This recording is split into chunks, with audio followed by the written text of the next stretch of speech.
What's up, guys? Josh Lau here with TheCardGuyz, and today we're going to be taking a look at my Sir BOLTYN Breaker of Dawn Pure Raiden, no NIMBY, no bullshit, mid-range,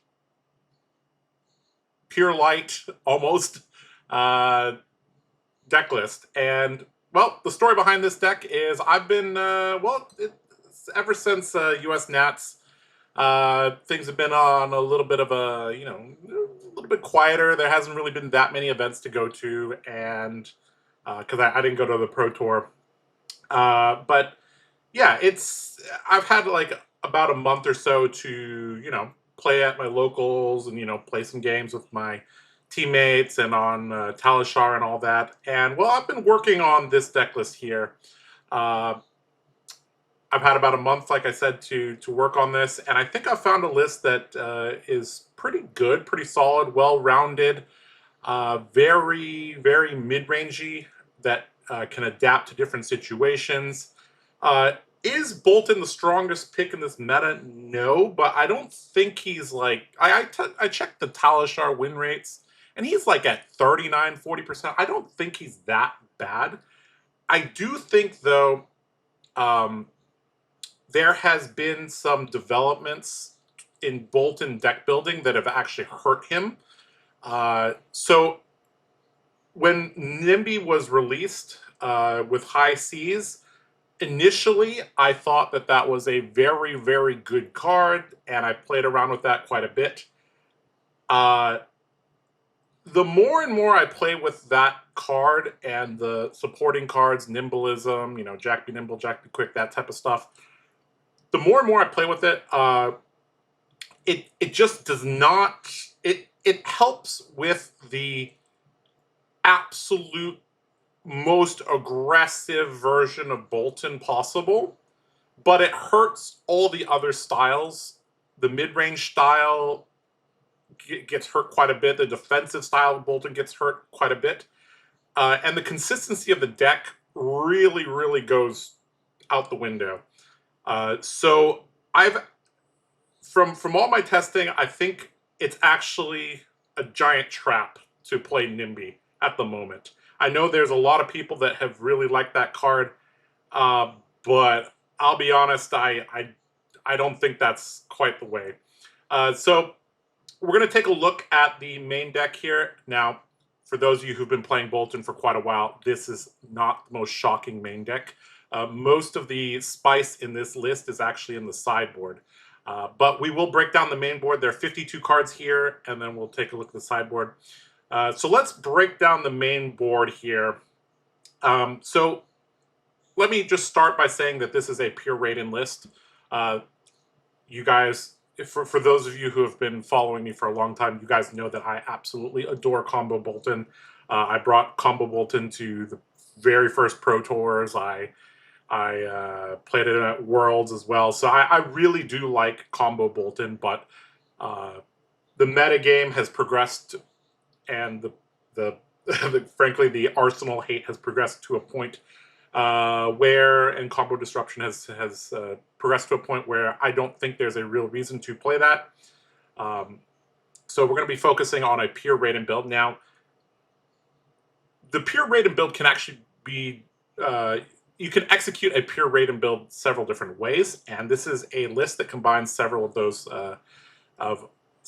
ideas. Now, when we talk about sideboarding traditionally, like when I say like, oh, Dorinthia is very mid-range, she can like adapt to different things. She can adapt in the game.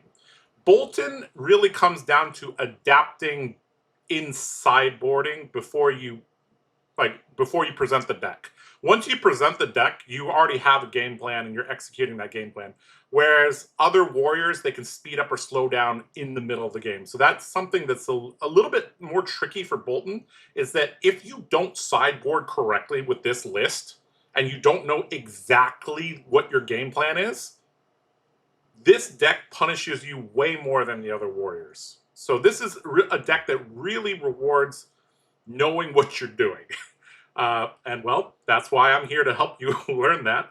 Hopefully we can get BOLTYN's win rate out of the garbage on Talishar. So, all right, let's break down the list a little bit. So this list pure red, pure yellow, 26 of each. This is a very math-based deck in terms of ratios. You really need a certain amount of charging cards. You need a certain amount of yellow cards.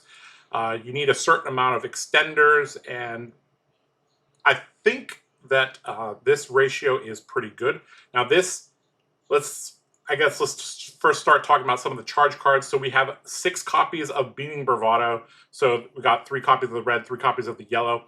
This is one of those bread and butter type of cards that is just really, really good. This is much better later in the game because you could get your hero ability twice. Maybe they block with an attack action on the Beaming Bravado because they're low, and then they have to block the Raiden because they're low. So basically, the more times that you can get your hero ability to trigger, the better. And this is one of those cards that's really good late game. You do need to charge a yellow in order to get the +1, so that's very, very relevant. But yeah, got 6 copies of those. I think that's pretty standard. In terms of other cards that we're running multicolors of, we got 5 copies of Bolt of Courage, 3 red, 2 yellow. This is a card that is much better in a larger hand. When you can combine this with things like Charge of the Light Brigade or Via the Vanguard and then end with Bolt of Courage, or when you couple it with things like Courageous Steel Hand in the sideboard, or when you have a Quicken token either from Banner of Gallantry or, maybe you have a Courage token from Spirit of War or Iron Song Versus. So this is a card that is it's a solid role player. Because this was printed in Monarch, this is a card that doesn't stipulate if a yellow card was charged this way. It just stipulates that you need to have charged. So feel free to kind of tack this on at the end after you've charged, whereas these have to be your starters. These are flexible. This and Engulfing Light, Express Lightning, those type of cards are very flexible. But yeah, basically you try to add this on to the end of a chain or combine it with other cards. We got 5 copies of Engulfing Light. We got 3 copies of the red, 2 copies of the yellow. This is a card that, again, you need the effect of it, and it scales very similarly to Bolt of Courage. You want to combine this with Charge of the Light Brigade, Courage tokens, Quicken tokens, Courageous Steel Hand, stuff like that. You will notice when you play the deck, if you play the aggressive version that involves Tunic, you will run fairly low on soul, and there are several ways that we kind of get around that. The first way is Engulfing Light hitting. The second way is things like Light the Way hitting. We have Illuminate, Banner of Gallantry, Saving Grace, obviously Lumina, B. These things all help to preserve your soul. We also have some spice in the sideboard that helps preserve soul. But this effect is quite important. Over the course of the game, you will generally try to get 1 or 2 of these to hit. And that'll just make the chance that you can play things like Cataclysm or Beacon or have a flexible V turn where you charge 1 card instead of 2. It's one of those cards that just helps with a lot of those situations. We got 3 copies of Express Lightning, completely vanilla card. It's just, a little bit higher power than these, but it doesn't have any text. It does its job. Basically, you could think of this as getting 1 activation of your BOLTYN hero ability for free. That's kind of how I view it. So yeah, it's just there as glue. Got 3 copies of Light the Way. This card is actually pretty good. I initially was a little bit hesitant on this card, but this is worded in a very friendly way. It just says when this hits. Now, some things say when this hits a hero, but for example, Iron Song Versus says when this hits a hero. But Light the Way just says when this hits. So being able to send this into an ally and get go again, preserving your soul, very, very nice. Also, this encourages your opponent to block this. And it kind of operates similar to Beaming Bravado, where against certain decks, if they don't block, you're going to get go again. If they do block, you can use your hero ability. So this is a nice card. I found it to be quite effective. You do need to charge a yellow, though, so it does limit the type of hands that you can play out, but I still think this is a pretty nice card. Got 2 copies of Spirit of War. This is a card that is I originally was at 3, cut down to 2. This is a card you don't want to draw in multiples, and it's a card that you're often blocking with, but it does give the ability to scale certain hands really nicely. Basically, if you can generate 1 courage token, that's good. If you can ever generate 2 or 3, then you're above rate. And this also allows this is kind of a payoff card in that, like, if you set up maybe a quicken or a courage token, you can often end your turn with a courage token, and that kind of sets up your next turn. So yeah, we got 2 copies of those. So we have a bunch of charge cards. You'll notice that they all cost 0. This deck does not want to pitch ever, basically. Maybe for a Via the Vanguard, but like that, you generally even want to be using the Tunic for that, to be honest. Okay, in this section up here, we have, so this is like, you know, the base of the deck. This is kind of like the sprinkles, I guess you could say. So we got 3 copies of Charge of the Light Brigade. This is a card very similar to Nimblism, basically, but it does block better, and it is a light card, which is very relevant. And basically, this is your extender. Like, if you're ever given tempo and you draw a Charge of the Light Brigade, you basically are guaranteed to have a pretty good turn. It also makes a lot of these things much, much more difficult to block, because they would have to block with 2 non-attack action cards, or reactions, or de-react to cover it up. So that's a very, very strong card to have. We've got 3 copies of Snatch. This is the only non-light card in the main board, and it is extremely important because it allows you to, you know, go with Via the Vanguard and end your turn with a Snatch. Sometimes you'll even search for Snatch with Beacon of Victory, depending on the situation. It's also a fine 1-card play, assuming you don't have an arsenal. And yeah, it's a solid card. It does its job. Basically gives you more on hits, more incentive for your opponent to block, which means more triggers on your hero ability.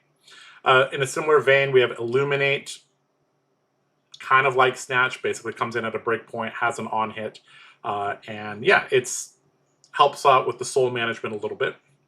Speaking of soul management, we have Banneret of Gallantry. This also helps with your soul management because this gives you a quicken token, which basically unlocks your next turn.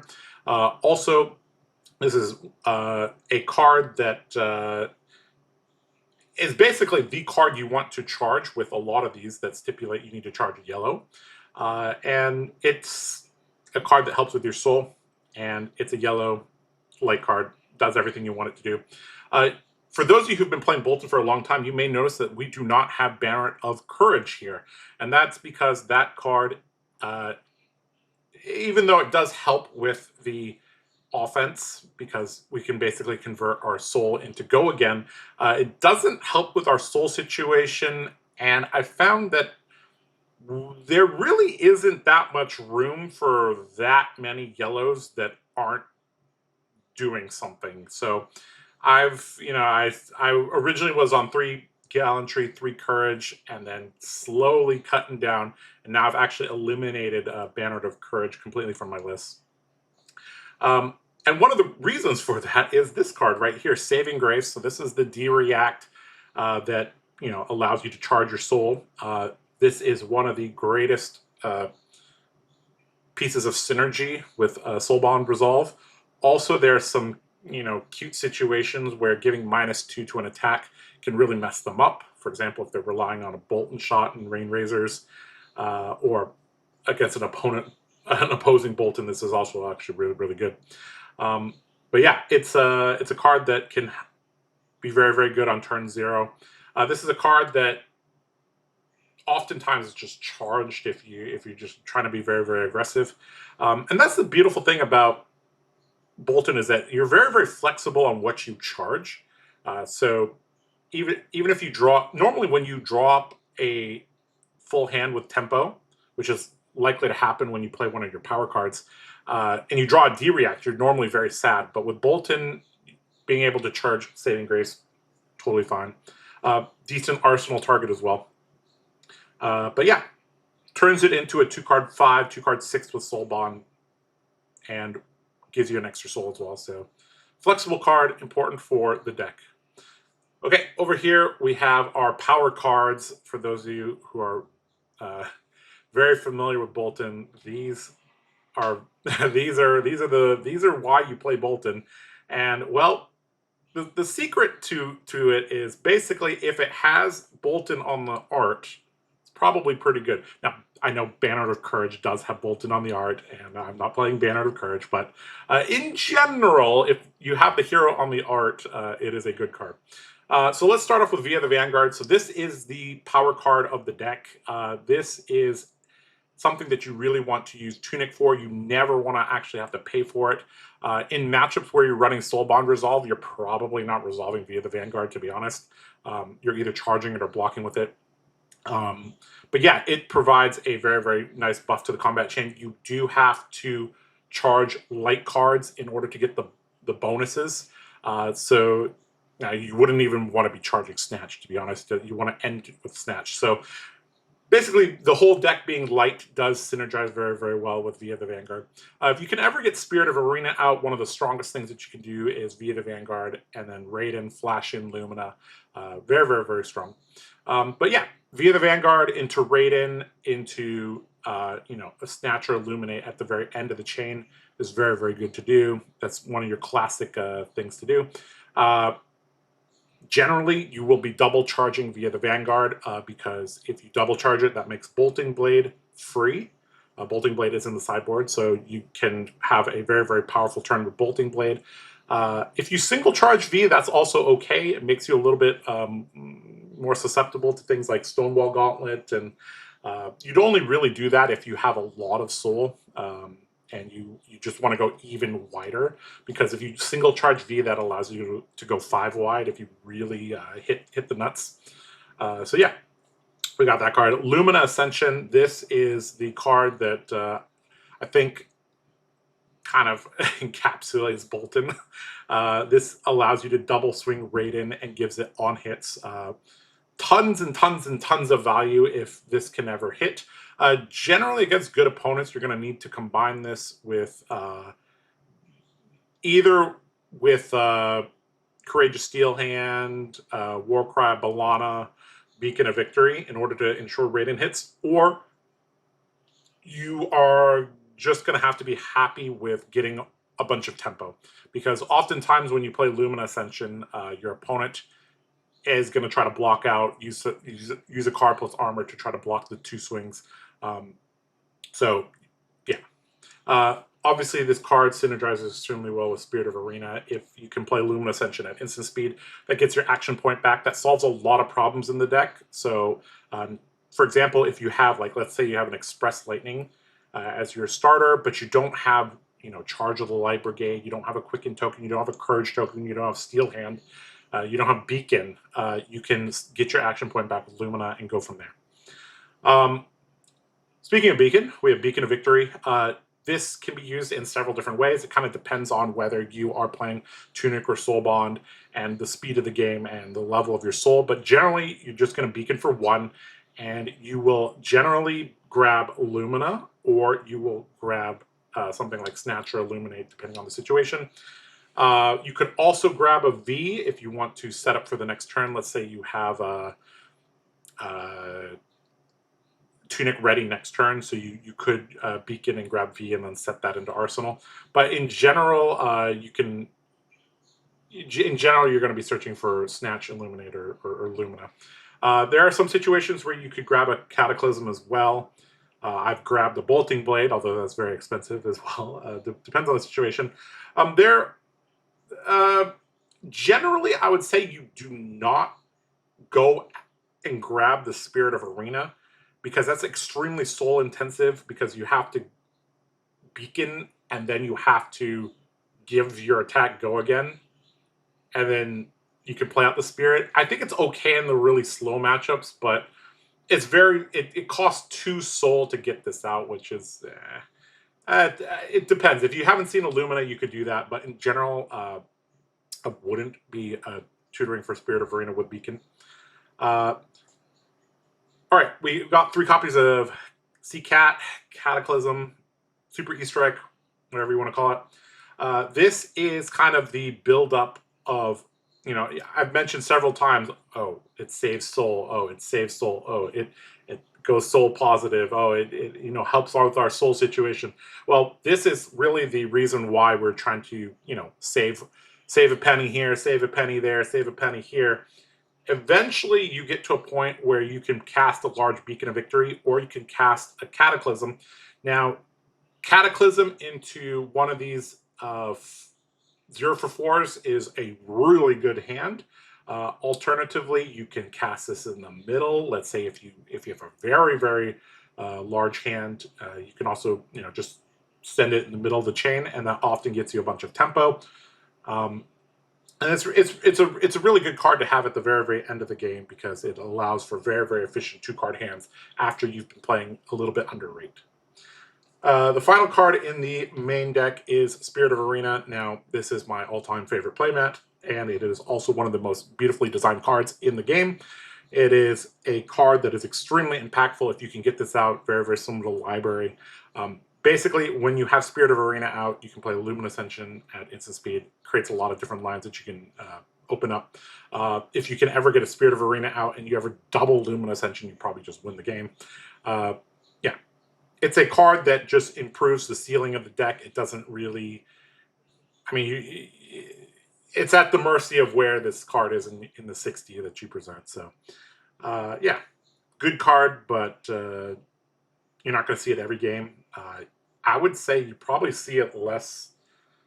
You probably see it like half the time, maybe a little bit less than half the time from what I've been seeing. Because certain games really do not go very long at all, and there's certain situations where this card can the fact that it doesn't block can get very hairy. But there are several armor pieces, also Saving Grace, and other cards that can basically convert this into something at least. So, okay. Like I said, this is the main deck. This is the 52 cards that I present basically into everything. Again, I don't think this is like super revolutionary. I don't think that this is like super new tech, but this is a very solid base for the deck. A lot of the tech is going to come in the sideboard, and we're going to really need to break that down.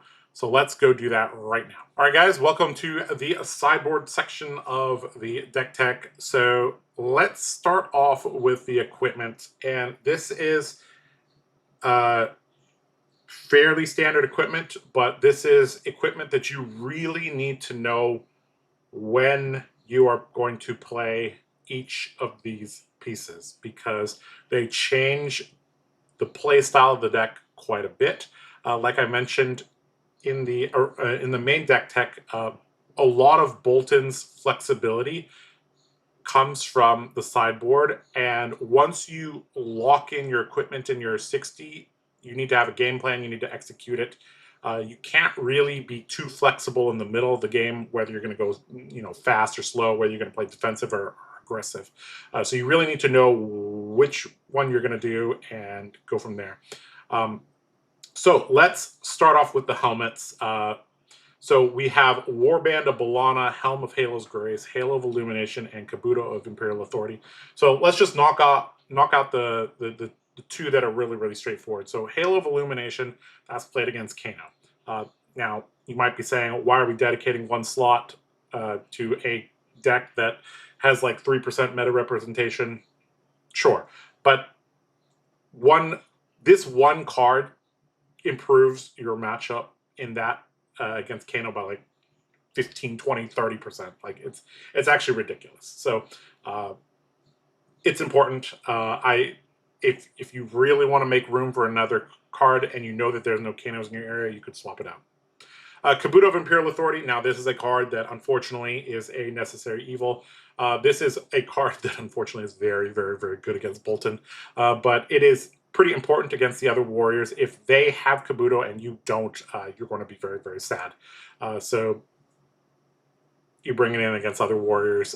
You could bring it in against brutes as well. it gets a pretty guaranteed, you know, pretty decent value against them as well. So yeah, those are those two. All right, so the other two, we got Warband of Bolana. Now this is basically your get out of jail free card when you draw 2 yellows and you don't draw a starter, and you have tempo. So basically, you generally, in most matchups, you're going to be blocking with the Warband of Bolana at the first opportunity you get, because you never know when you are going to. It's obviously very, very matchup dependent, but the first opportunity that makes sense, you're going to be blocking with Warband of Bolana. Because you don't know when you're going to need it, and it is one of those cards that it just basically gets you out of jail. So basically, you pitch a yellow. You never want to pitch 2 reds for this unless you really need to. So basically, you pitch a yellow or you pitch a red and use Tunic if you must, and then you generally are going to swing with Raiden and then charge a card. Hopefully, it's yellow, so that way you draw a card and then you can continue with your turn. You might start off with something with an on hit if you really want to, because then that allows you to play Lumina Ascension and then swing Raiden. So this card has a little bit of anti-synergy with Lumina because you can't charge, unless you have Spirit of Arena out, then it's really good. You can't charge until your thing is already attacked, and by then it's too late to play Lumina unless you have Spirit of Arena. So basically, Warband is used in most matchups where you are running Tunic and you don't need Halo or Kabuto. That's the general rule of thumb, is that you bring in Warband with Tunic. And yeah. All right. We also have Helm of Halo's Grace. This allows you to basically, when you defend with it, you can charge your soul. If it's a yellow, you can draw a card. So this allows you to go up 1 soul, and it still allows you to maintain your hand size. It also will provide a block or prevention of 1 if you haven't taken any damage yet, which is quite nice against things like flick knives or whatever. So yeah, it's a flexible card, allows for a little bit more soul. This is basically paired when you bring in Soul Bond Resolve, or you don't need to be extremely aggressive. Okay, so those are the helmets. We got Iron Song Versus and Null Rune Gloves. I think it's fairly obvious when you bring in which one. Basically, Null Rune Gloves is actually, in this meta game, I think you only run this like against Vincent and Kano. I think you might be like, Josh, well, Acilio and Verdance also send. I mean, you don't want to be pitching yellows for that, right? So basically, this is for Vincent and Kano. Every other matchup you're running Iron Song Versus. You are not going to be activating Iron Song Versus very, very often. The only situation is when you drew an extra card and somehow you can't convert it, or you pitched for via the Vanguard, then maybe you'll use that. But in general, you're not going to be activating Iron Song Versus. Remember, if you are playing via the Vanguard, you need to activate Iron Song Versus before via the Vanguard, because this does break the combat chain, and via the Vanguard stipulates that you only get the bonus on the combat chain. So yeah, that's that. Okay, so this is the meat of this sideboard is Soul Bond Resolve versus Fendel Spring Tunic, and this is not an easy question. This is where you really need a lot of experience on the deck, and I'll try to distill this down a bit for you guys. We do have a full guide available on our Patreon, so if you want like the full guide that like has all the buttons and stuff like that, you can check that out. But I still want to give out some good tips for this. So basically, Tunic is brought in when you must play V turns to win the game. That things like Florian, Verdance, decks where you have to go really fast, like Acilio, Gravy Bones, stuff like that. Anytime you need to, basically, if you bring in Bolting Blade and you're not fat decking, you're generally going to be playing Tunic. Tunic is one of those cards that unlocks via the Vanguard, and it also unlocks this card here, Take Flight, which basically allows you to go up 1 soul. I've been stressing that soul and going soul positive and maintaining soul is so important because there are a lot of lines that get cut off if you don't have at least 1 soul. There are many winning lines that require 2 soul or even 3, depending on, Cataclysm, Beacon of Victory. There's a lot of situations where you want to go 3, 4, 5 chain links wide, and that requires you to have built up soul. So yeah, Tunic combines well with things like Take Flight, also whenever you need to be very, very aggressive. And generally, this is brought in with Warband of B'Elanna.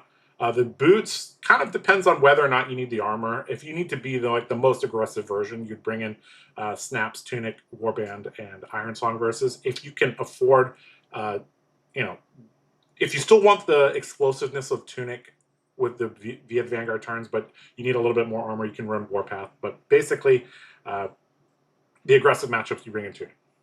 There are quite a few of those. I would say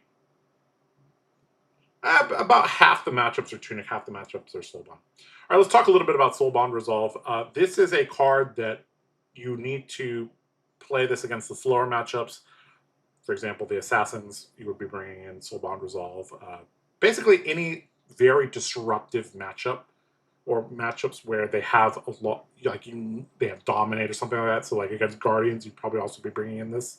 But basically, any matchup where you want the game to go a little bit longer, or you're not going to be able to play 5-card hands on demand, this is where you would bring this in. If you can combine it with Helm of Halo's Grace, Warpath of Wings Grace, and the Saving Grace from the main deck, you can get this to block quite a bit.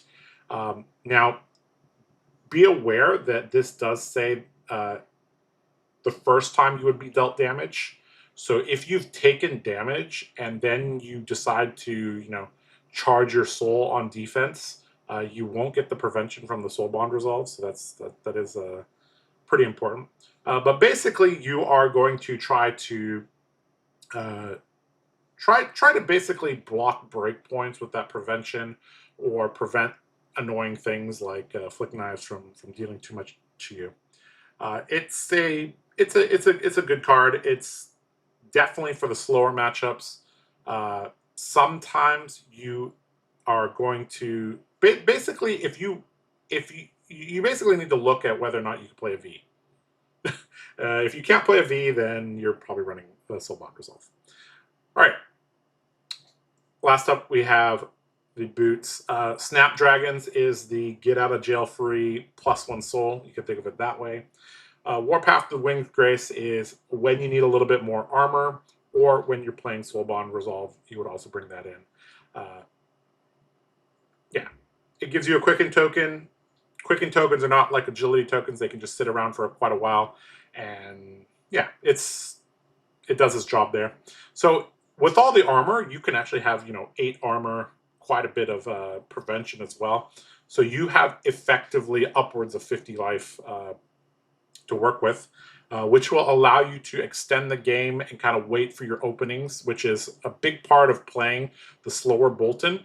Slower BOLTYN basically is relying on getting up soul and playing things like Lumina Ascension and, playing the Cataclysms into the breakpoints, or playing Beaming Bravado into Luminas, things like that. All right, let's take a look at the sideboard cards. So 52 main board cards means we need to bring in 8 of these. So let's start off with the more aggressive things. So we have 3 copies of Courageous Steel Hand.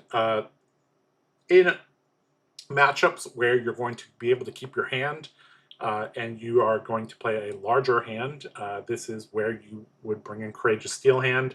It is a card that synergizes with a lot of the on-hits in the deck.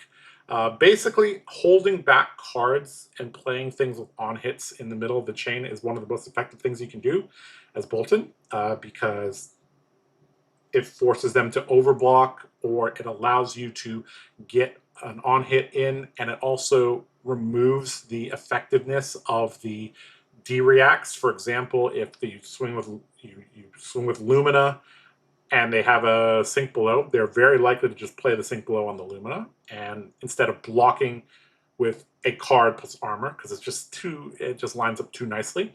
So yeah, the Steel Hand, very, very effective card. Allows things like Spirit of War to have go again. And hit. It gives Bolt of Courage and Snatch. Like you can play this on any attack you want as long as you've charged. So it doesn't have to be a light card, so it can be played on Snatch as well. Sometimes you charge this card, sometimes you play it. It's a flexible card. It's a good card. Got 2 copies of Take Flight. This is basically to up your density of ways to use your Tunic. Because if we had a Tunic and we're just using it for Via the Vanguard, not the greatest. Basically, Take Flight allows us to utilize our Tunic a little bit more effectively. It also gives us Go Again naturally, which allows us to play a more aggressive turn without a lot of setup. Also comes in at a break point and goes soul positive because it doesn't require a soul to keep Go Again. Very, very good card. Yeah. We got 2 copies of Unsheathed. Now, this has been the most recent edition, and this card has overperformed so much. This card is really, really good. This card allows you to get Go Again on your Raiden, and that it automatically gives you 1 soul, which is it's like an Illuminate that always hits. And it's also an extender of your hand. It's really, really, really good. Sometimes you'll block with it, but in general, in the matchups where you bring this in, which is going to be the aggressive matchups or matchups where you can keep a larger hand, this basically gives you +1 soul, which unlocks all of those other lines I was talking about. It's kind of like Take Flight. You could think of it that way, but yeah. It's an extender and a hand. It gives you extra soul. All right. The other aggressive card we have is Bolting Blade. I guess technically War Cry is also aggressive. 2 copies of Bolting Blade. Basically, you double charge Via the Vanguard and you play a Bolting Blade, and then you basically can go 5 into 9 into 5, and it's pretty good. It's also a 7 power card, coupled with Cataclysm, gives you some poppers. And yeah, it's you could run 3 as well, but in general, I find running a little bit. Basically, you're not going to get 3 Via the Vanguard double charge turns with Bolting Blade generally. So I found just running 2 is totally fine, unless you desperately want a 6th popper, basically. We got. I know we're kind of hopping around a little bit here, but Warcry Balan is the other aggressive card. And basically, if you can combine this on a Lumina turn, that's how you get max value from it. That allows you to get 4 value from 1 card at yellow, which is above rate.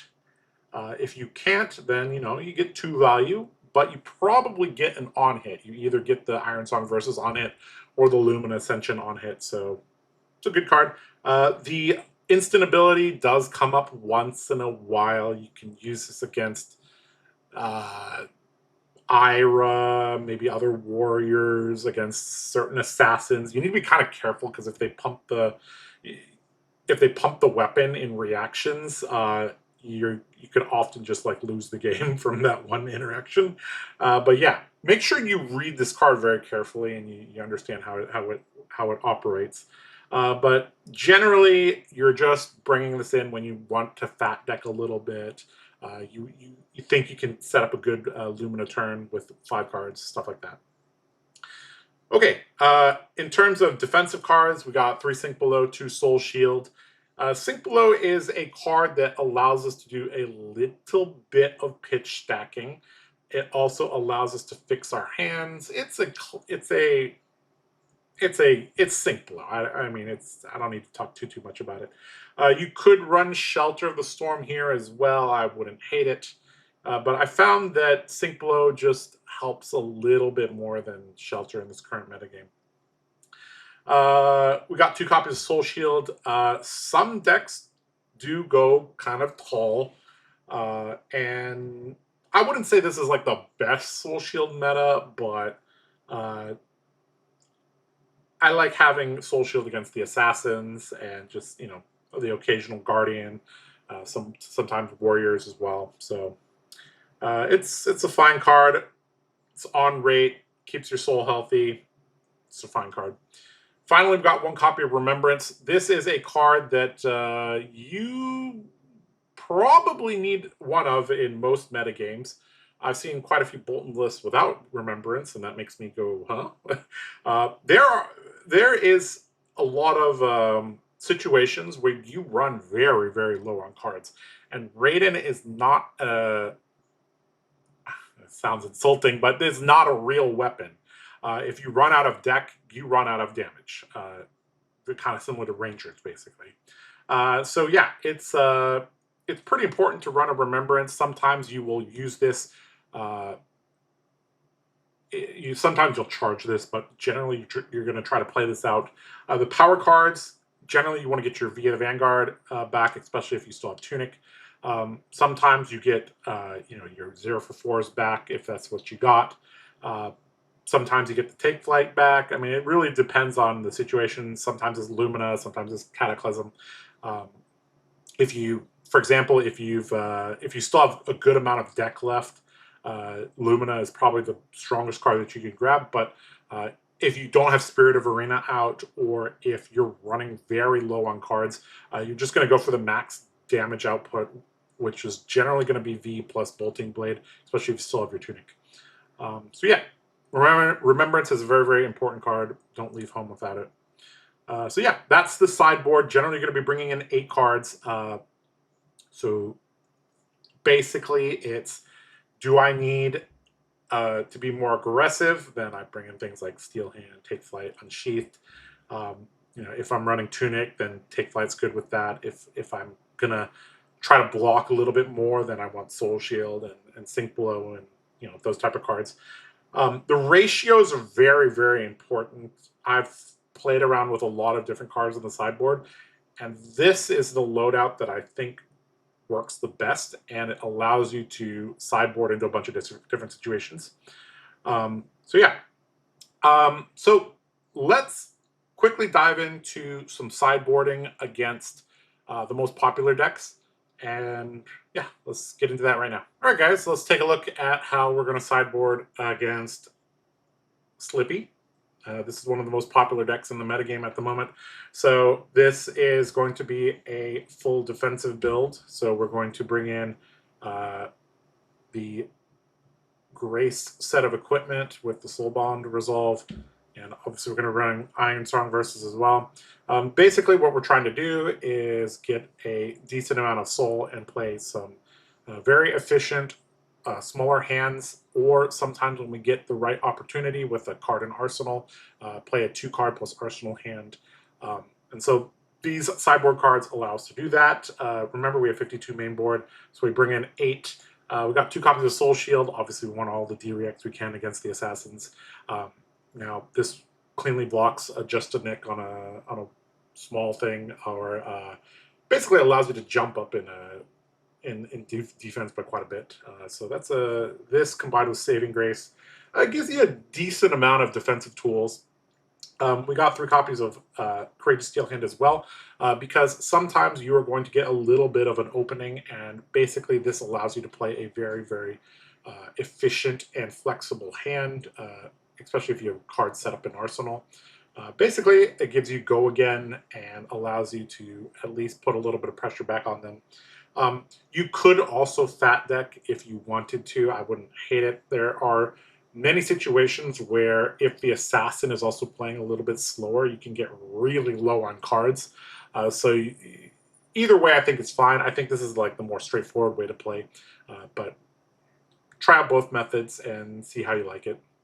All right, let's talk about the next hero. All right, guys, this is how we would play against Verdance and I guess Gravy as well.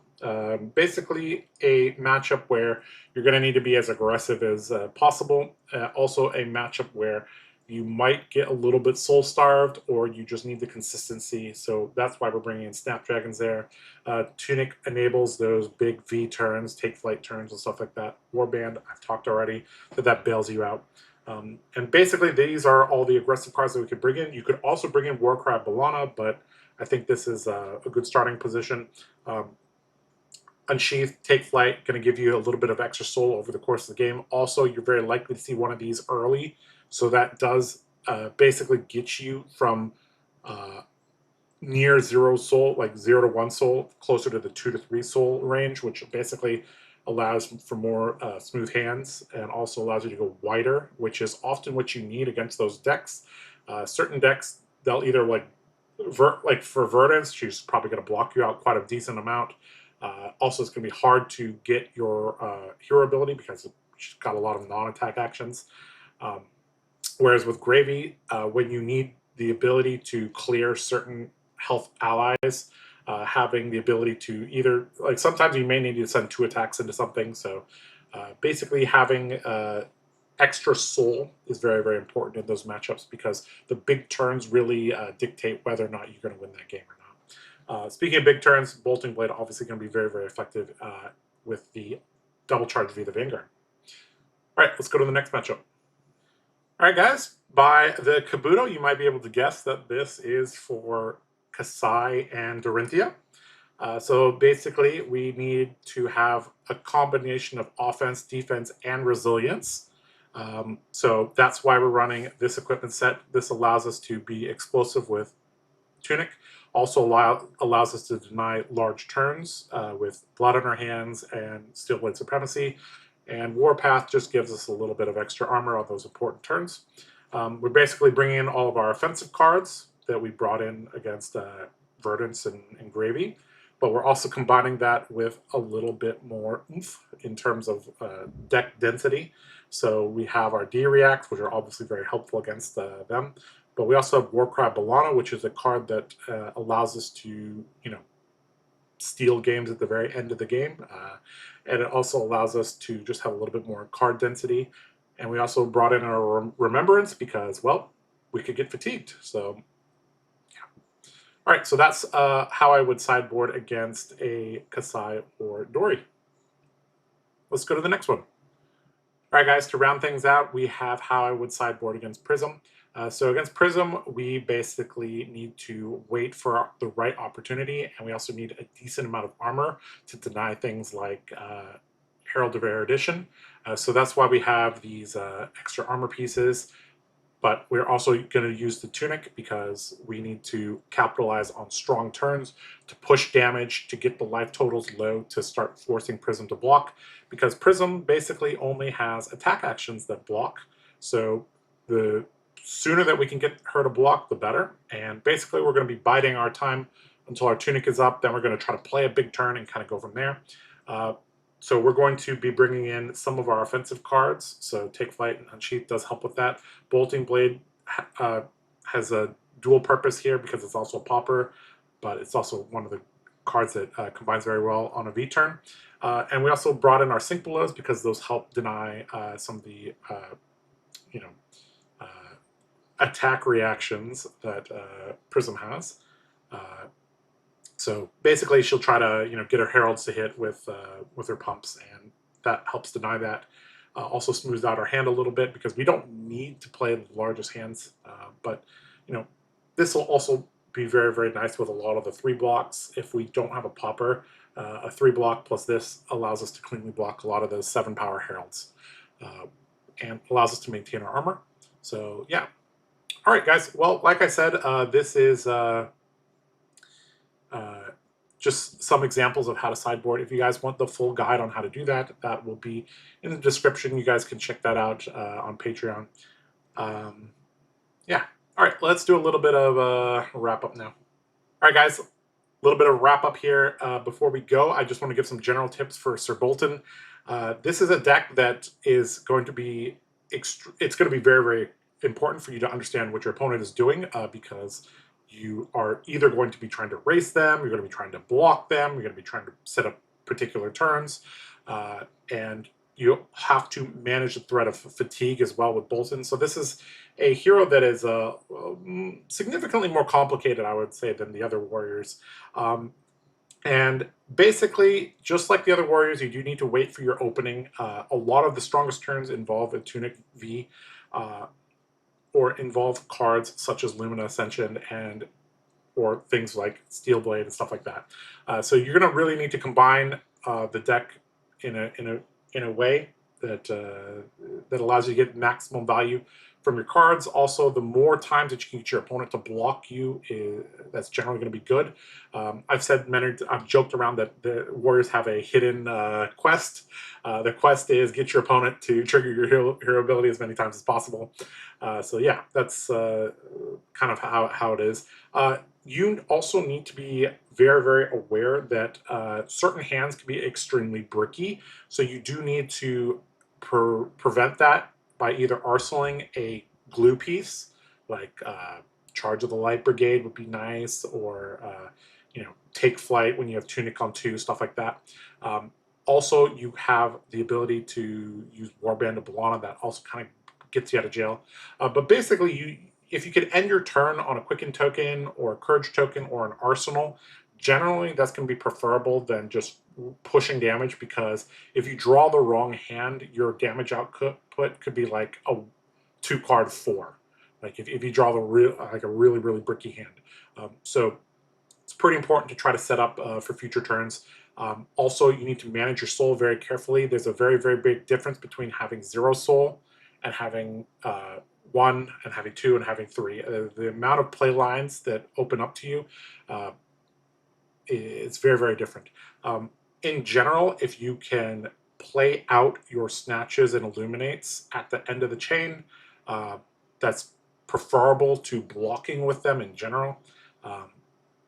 Now, also at the end of the game, you are going to play a little bit of more small ball fab, so you're probably going to keep like 2 cards and block with 2 cards.